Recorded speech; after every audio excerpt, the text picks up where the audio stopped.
Nelson Mandela, South Africa's first black president, was imprisoned by his political opponents for 27 years.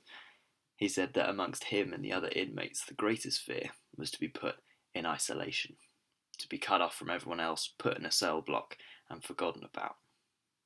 Many of us are opting for this isolation, are being told to socially distance over these coming weeks to help protect the most vulnerable in society. But it can be really difficult. We have needs for interaction, for relationship, that aren't going to be met if we're all going to be shut away in our homes and not talking to one another. I've been reading a book called Acts in the Bible. It's a history of how the church came to be, of how Christianity spread, and of those who believed it. And one of the guys going and sharing this message was called Paul. And he was put in prison several times by opponents who didn't like what he was saying, didn't like what he was teaching, wanted to get rid of him. It got to the point where a group of people wanted to kill Paul or have him killed by the authorities to stop him spreading this message and of talking about what he believed in. He finds himself in a Roman prison and he appeals to go to the Roman emperor to clear his name.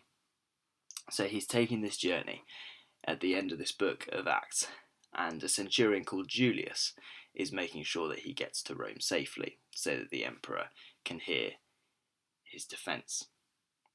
And they stop in a city called Sidon for a little pit stop, and it says that Julius, in kindness to Paul, allowed him to go to his friends so that they might provide for his needs. Now, Paul had this faith that kept him going, but he also needed friends. This has encouraged me of how sometimes at the moment I'm feeling like Paul, shut in my house, under arrest even. But that I too am the friends that I can provide for other people's needs, that I can keep social contact from afar, that I can look out for people.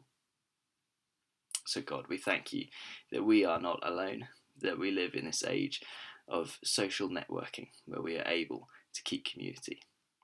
I pray that you would help us to think of others to provide for their needs. Amen.